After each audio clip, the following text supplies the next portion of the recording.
Tentunya Pak Haji kemarin sempat menyaksikan nih fenomena pemilu di 2024 yang Pak Haji lihat kemarin kerisuhan.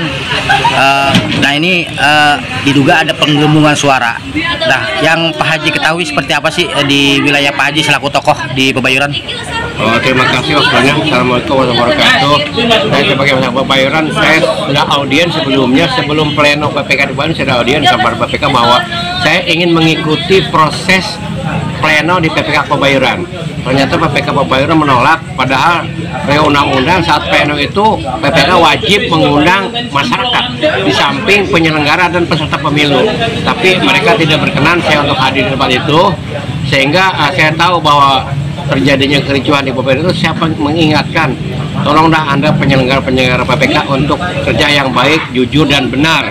Artinya agar pemilu bermartabat. Saya tidak rela di Pebayuran itu, wilayah saya, kampung saya, yang ternoda oleh perbuatan oknum penyelenggara pemilu sehingga terjadilah kekisruhan pemilu di 2024 di Jawa Pebayuran.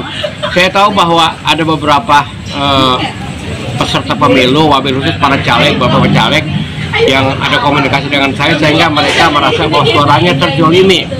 Saya berkomunikasi dengan para pihak bahwa itu tolonglah Anda sebagai PPK dan pengawas, tolong pengawas juga Anda bekerja yang baik sesuai dengan koridor hukumnya agar tidak jadi gejolak di Kecamatan Pebayuran, wabil khusus di Pebayuran. Karena kita tahu pemilu ini pilihan rakyat, pesta demokrasi rakyat yang wajib dijunjung tinggi hasil apa kemauan masyarakat.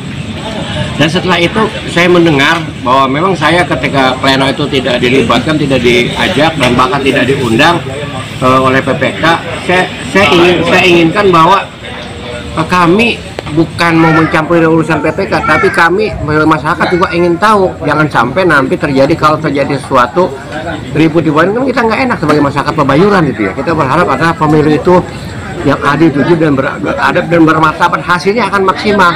Yang terakhir mungkin bagi para oknum-oknum yang memang berniat untuk muncul dan menggelembungkan suara, tolong di samping pertanggungjawaban di dunia dan pertanggungjawaban akhirat, itu pasti tidak akan lepas dari itu. Mungkin itu saja dari saya. Bilang pemilu yang bermartabat. Nah, kita mendengar dan juga ada bukti-bukti bahwa Pak Haji Sarim ini kan unggul nih dengan 15.000 suara dibandingkan saudari Nopi 12.000. Nah, menurut pendapat Pak Haji seperti apa nih ketika Pak Haji unggul, Haji Sarim, tapi Nopi yang malah diloloskan, seperti apa nih?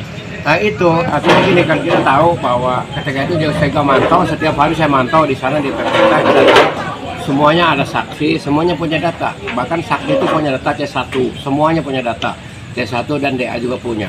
Ketika saksi mengatakan bahwa itu suara ada yang menggelembungkan, ada yang suara hilang, itu saya bilang mereka tidak bermartabat dan bahkan tidak bermoral, Saya berharap ya segeralah konsolidasi agar kembali kepada jalan yang benar. Ada pesan Pak untuk seluruh partai Golkar, tentunya di DPP terkait masalah keunggulan suara Pak Haji Sarim? Kepada yang terhormat pengurus Dewan Pimpinan Pusat Partai Golkar di Jakarta, saya aktivis Partai Golkar, saya pernah pengurus Partai Golkar beberapa periode dan saya pernah ikut Munaslup di Bali. Pak Erlangga sekarang sebagai Ketua DPP Partai Golkar itu berharap Bapak berpihaklah kepada yang benar, berdasarkan data yang benar, dan itulah yang kami harapkan sebagai masyarakat. Terima kasih.